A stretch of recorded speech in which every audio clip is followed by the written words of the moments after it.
언젠가 우리 교회 성도님들과 성지순례를 가게 된다면 꼭 가보고 싶은 곳 중에 하나가 바로 오늘 말씀의 배경이 되는 갈멜산입니다.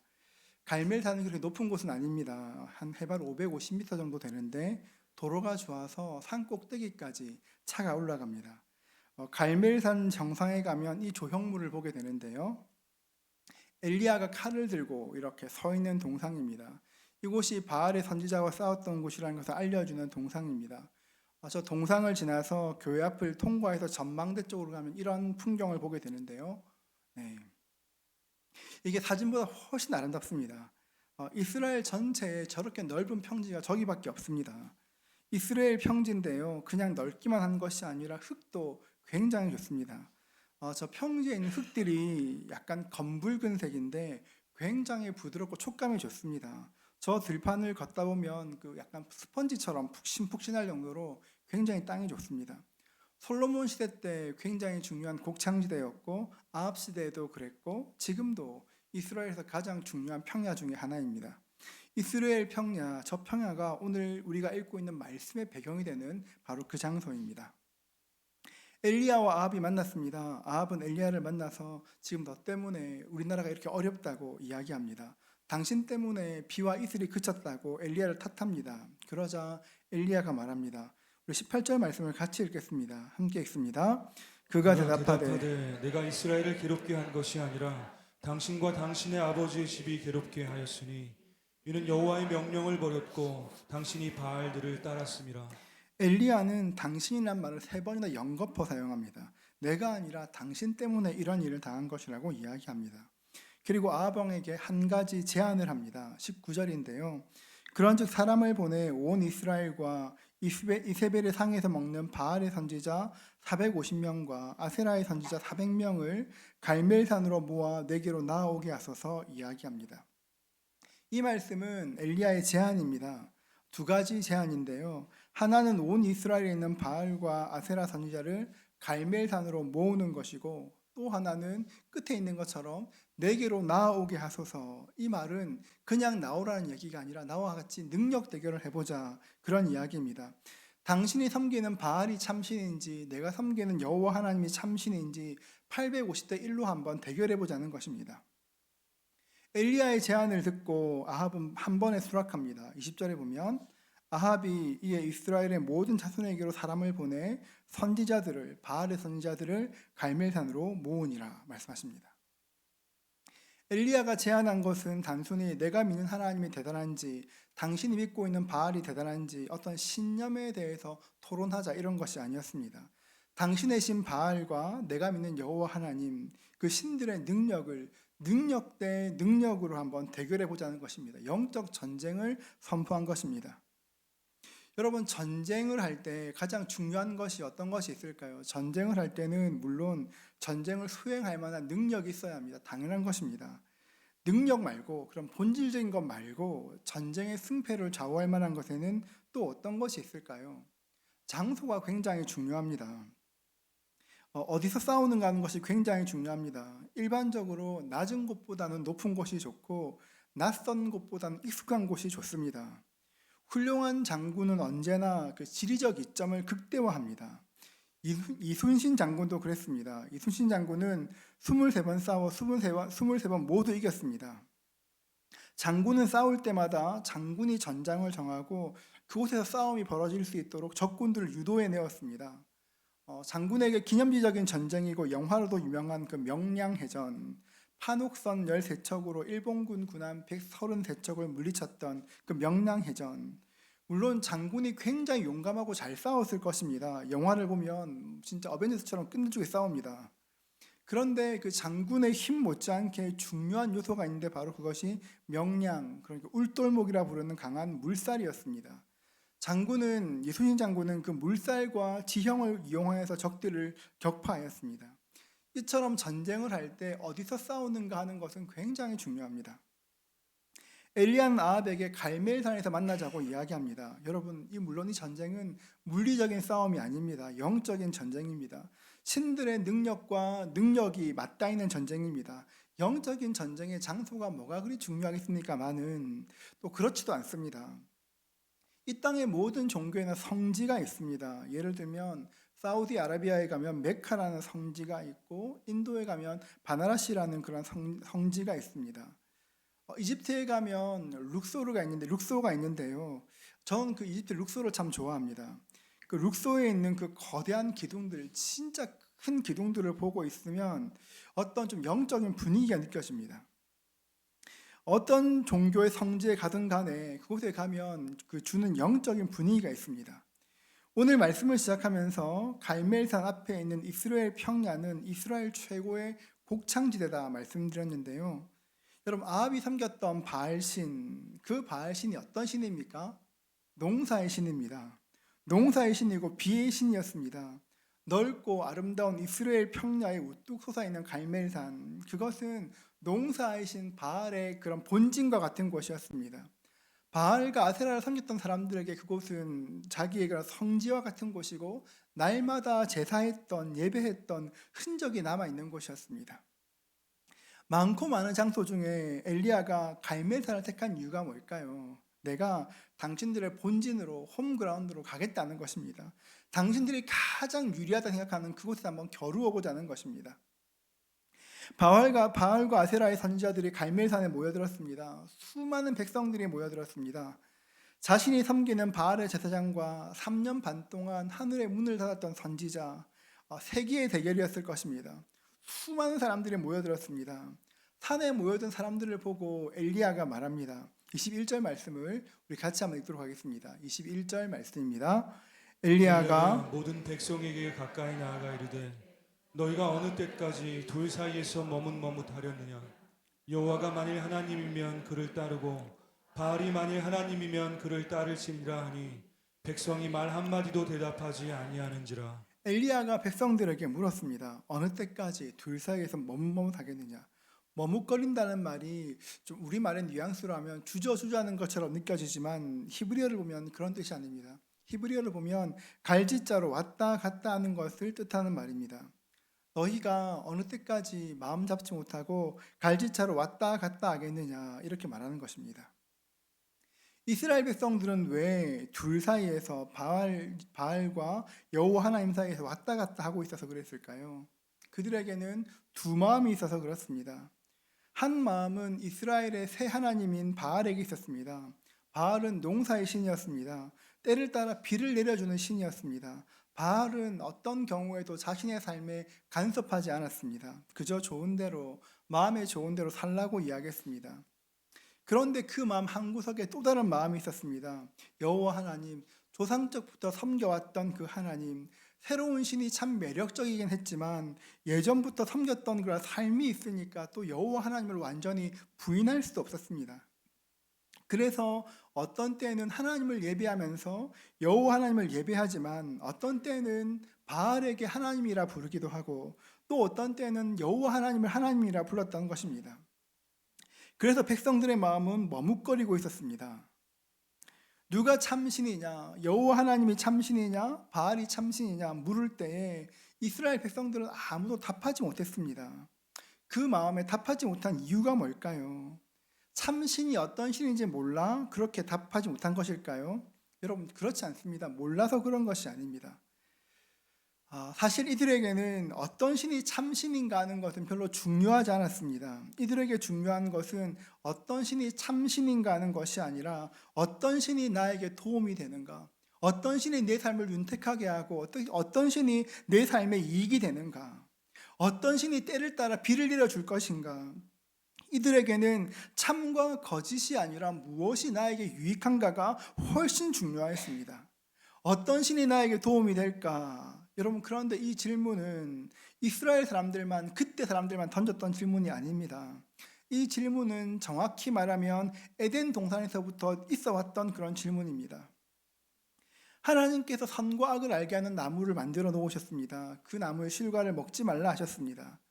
선과 악을 알게 하는 나무, 어떤 특별한 나무일 수도 있지만 더 중요한 것은 하나님과의 약속이 있는 나무였습니다. 그거 먹으면 안 돼. 에덴 동산에 있는 거 다 먹어도 되지만 그거 먹지 마라. 왜냐하면 그거 먹으면 죽을 거야. 이게 하나님의 말씀이었습니다.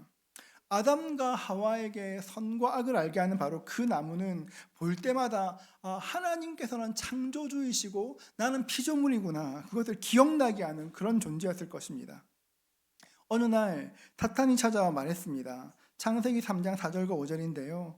뱀이 여자에게 이르되 너희가 결코 죽지 아니하리라. 너희가 그것을 먹는 날에는 너희 눈이 밝아져 하나님과 같이 되어 선악을 알 줄을 하나님이 아시니라. 너희가 이거 먹는다고 죽는 게 아니야. 오히려 눈이 밝아져서 하나님처럼 되면 선악을 분별할 수 있어. 하나님은 너희가 하나님처럼 될까 봐 못 먹게 하는 거야. 이렇게 꼬드겼습니다. 우리가 이 말씀을 보면 첫사람 아담과 하와가 사탄의 유혹을 받고 사탄의 말을 들었기 때문에 타락했다 생각합니다.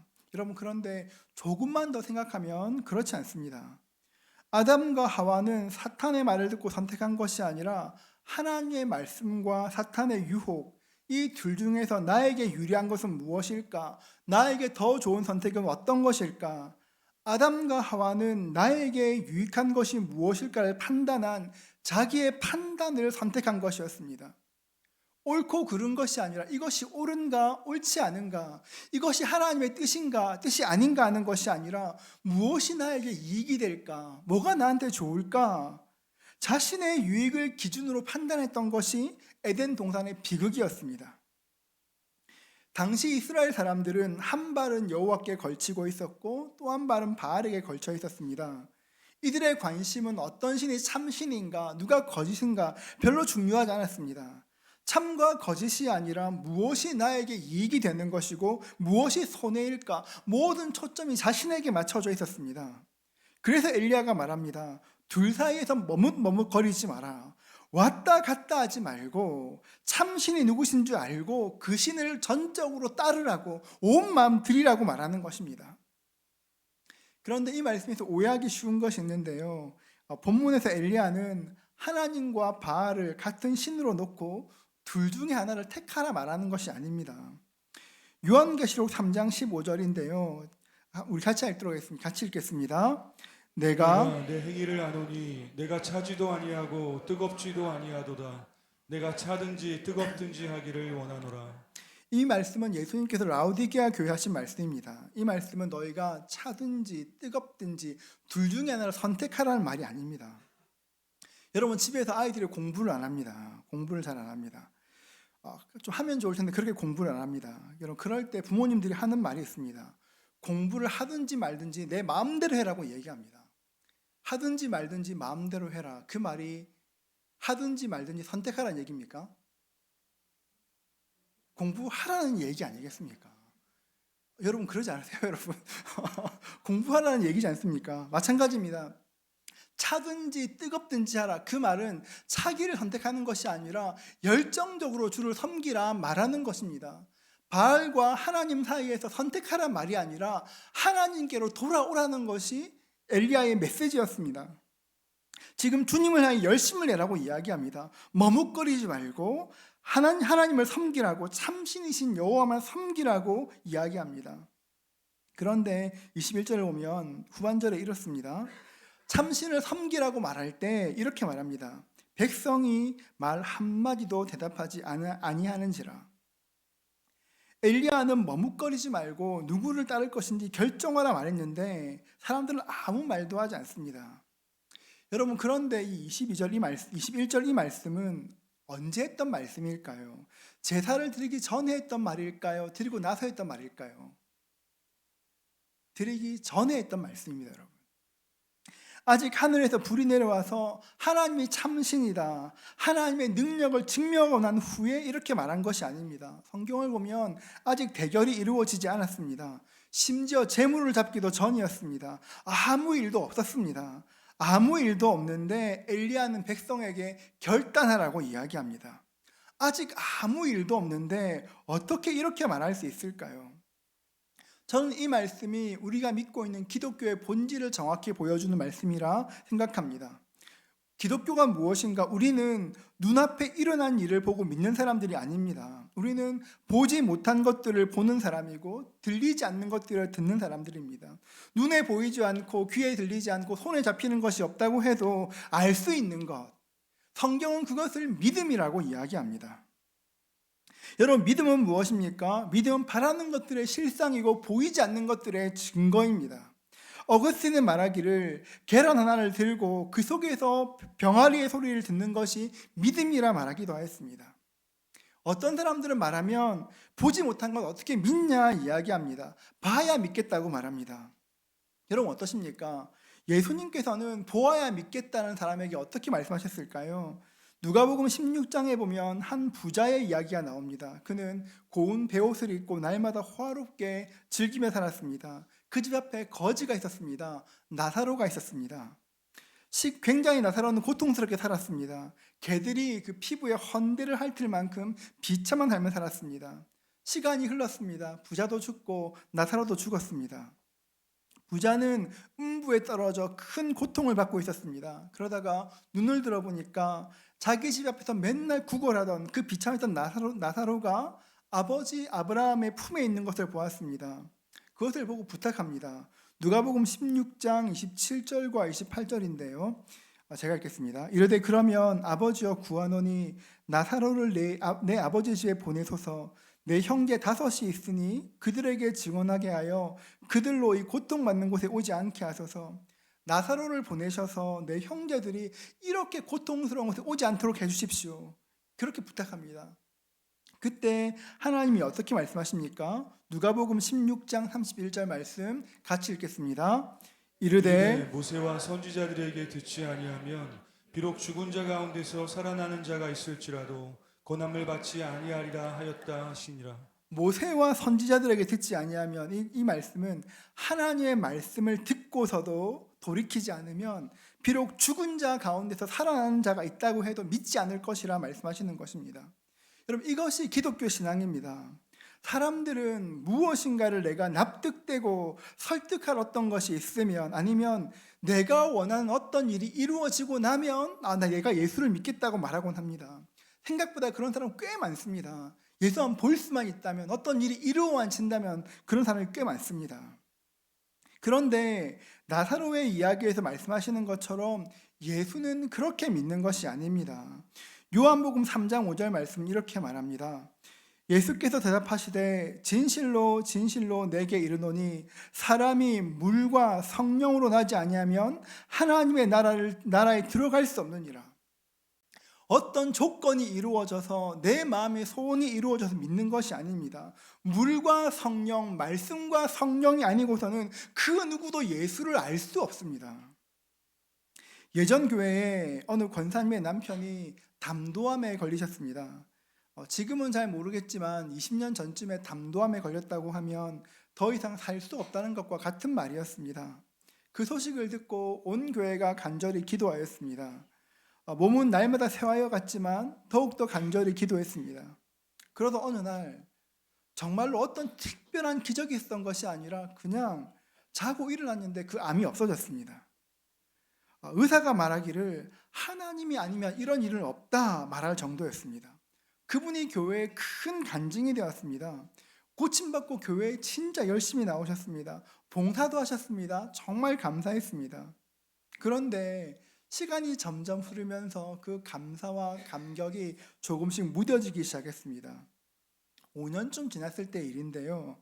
그때 그분이 하신 말씀이 참 기억에 남습니다. 다락방에서 나누신 이야기인데 그냥 하나님께서 고쳐주신 것이 맞긴 맞지만 어쩌면 그냥 내가 나을 때가 되어서 나은 것이 아닐까? 그렇게 말하는 것을 들었습니다. 하나님께도 고치셨지만 그냥 어떤 기적도 없이 그냥 자고 일어났을 때 없어졌으니까 나을 때가 되어서 자연적으로 나은 것이 아닐까? 그렇게 이야기하는 것을 들었습니다. 그렇게 말씀하시면서 점점 교회에 뜸해지시고 결국 교회의 발길을 끊는 것을 보았습니다. 우리는 그런 기적 한 번만 보면 죽도록 충성할 것 같은데 평생 동안 주를 위해 헌신할 것 같은데 그런 믿음이란 것이 그런 것이 아닙니다. 믿음은 본다고 생기는 것이 아니고 듣는다고 생기는 것도 아닙니다. 믿음은 전적인 하나님의 은혜인 것입니다. 갈멜산에 단을 쌓기 전에 말합니다. 머뭇거리지 마라. 하나님께로 돌이키라. 눈에 보이는 것이 있어야 믿겠다. 증거가 있어야 믿겠다 하는 것이 아니라 지금이라도 하나님께 돌이키시면 하나님께서 믿음을 주고 확신 주시면 새로운 세상을 보이시겠다 말씀하시는 것입니다. 이 땅에 영적인 회색지대는 없습니다, 여러분. 아직은 내가 영적 회색지대에 있지만 무엇인가 내 걸음을 옮길 만한 어떤 일이 있으면 그때 결단하겠다 생각합니다. 여러분, 그런데 그런 마음에 믿음이 임하지 않습니다. 그런 마음으로는 하나님의 큰 역사를 본다고 해도 돌이키지 못합니다. 우리는 갈멜산에서 어떤 일이 일어났는지를 잘 알고 있습니다. 엘리야가 기도했습니다. 하늘로부터 불이 떨어졌습니다. 하늘로부터 불이 떨어져서 제물로 잡은 송아지를 불태우고 그 제단을 불태우고 흙을 불태우고 물을 싹 말려버렸습니다. 여러분, 세상에 기도했더니만 하늘에서 불이 떨어지는 그런 일이 어디 있었겠습니까? 큰 기적 보고 사람들이 흥분하였습니다. 하나님이 참신이다 외치기 시작했습니다. 그리고 그 흥분 때문에 바알의 선지자들을 죽이기 시작했습니다. 여러분, 근데 그 끝이 무엇인지 아십니까? 채 하루가 지나지 않아 그들은 다시금 영적인 회색지대로 돌아오게 됩니다. 그 놀라운 기적을 맛보았지만 그들 하나님께로 돌이키지 않았습니다. 어떤 조건이 이루어지면 예수 믿겠다, 내가 원하는 어떤 일이 이루어지면 예수 믿겠다, 헌신하겠다 말하지 마십시오. 조건이 우리를 예수님께로 인도하지 않습니다. 여러분, 기도해야 합니다. 주님, 물과 성령으로 내 삶에 임하여 주시옵소서. 물과 성령으로 내 삶에 임하기를 기도할 때 주님께서 우리 믿음의 방향을 결정해 주시는 것입니다. 내 삶에 무엇이 이익이 될까? 지금 내가 이렇게 하는 것이 좋을까? 저렇게 하는 것이 좋을까? 내가 그 판단의 기준이 되는 것이 아니라 하나님께서 기뻐하시는 일은 무엇일까? 하나님의 일은 무엇일까? 고민하는 가운데 우리의 믿음이 자라는 것이고 성장하게 되는 것이고 하나님의 선하신 뜻이 우리 삶 가운데 이루어지게 되는 것입니다. 전 여러분의 삶 가운데 하나님의 뜻들이 분별될 수 있기를 축복합니다. 무엇이 나한테 유리할까? 무엇이 이익이 될까가 아니라 하나님의 뜻은 무엇일까? 생각할 때 예기치 못한 기적들이 내 삶에 일어나는 것들을 보게 될 것입니다. 그것이 먼저 가는 것입니다. 이 말씀을 가만히 묵상하다 보면 이상한 것이 있습니다. 우리가 워낙 잘 아는 이야기입니다. 갈멜산 위에 불이 떨어지는 이야기, 잘 아는 이야기입니다. 그런데 여러분, 가만히 생각해 보면 좀 이상한 것이 있습니다. 24절 말씀을 같이 읽겠습니다. 함께 읽겠습니다. 너희는 너의 신의 이름을 부르라. 나는 여호와의 이름을 부르리니 이에 불로 응답하는 신 그가 하나님이니라. 백성이 다 대답하되 그 말이 옳도다 하니라. 여러분, 이 말씀을 잘 보시면 엘리야는 지금 어떤 신이 하나님이라고 이야기합니까? 불로 응답하는 신이 하나님이라고 말씀하십니다. 여러분, 좀 이상하지 않습니까, 여러분? 지금 이스라엘의 문제가 뭡니까? 불이 없는 것입니까? 아닙니다, 여러분. 지금 이스라엘의 문제는 비가 없는 것입니다.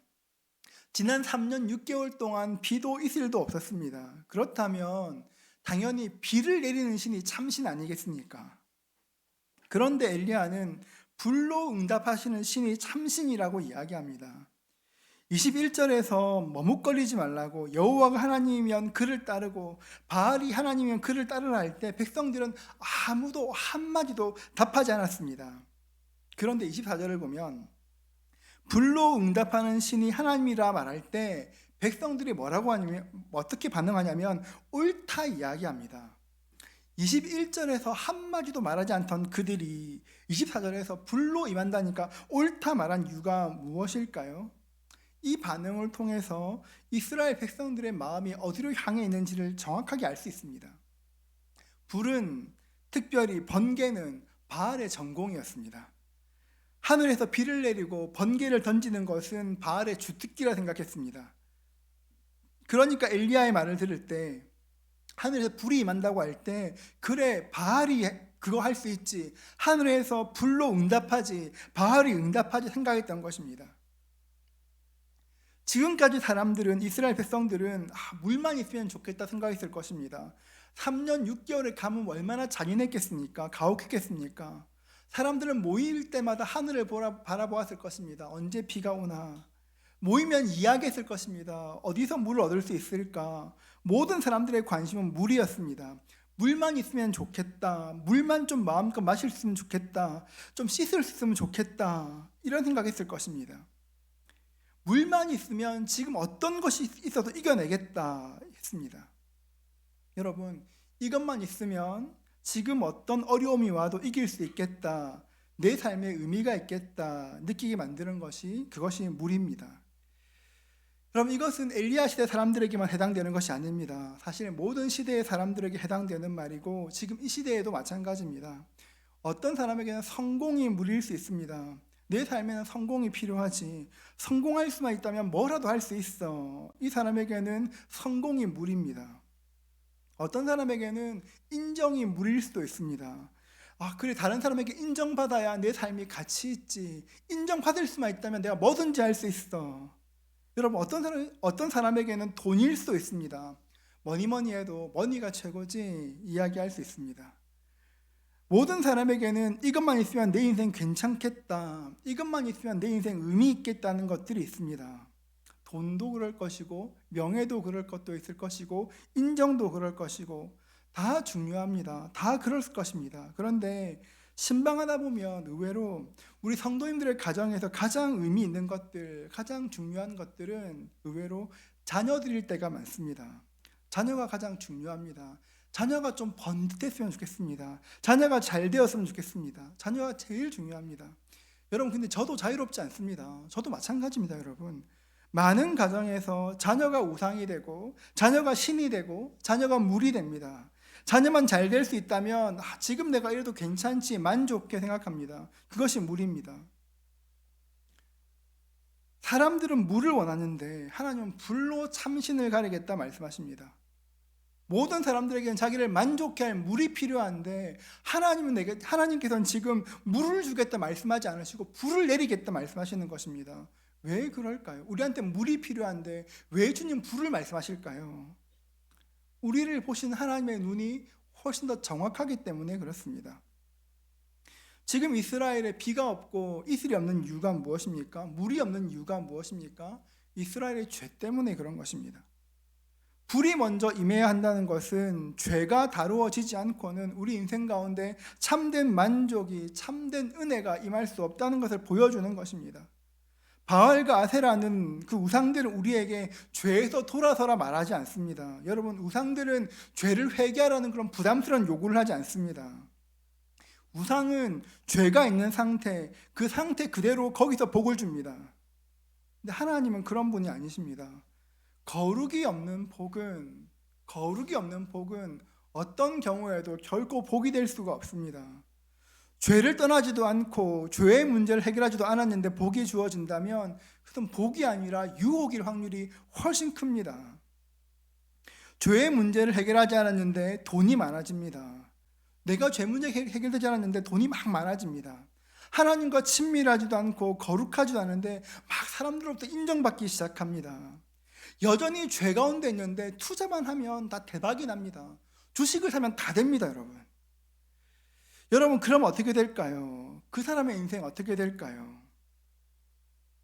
그 복 때문에 거룩해지고 하나님과 가까워질까요? 아마 그렇게 살기 어려울 겁니다.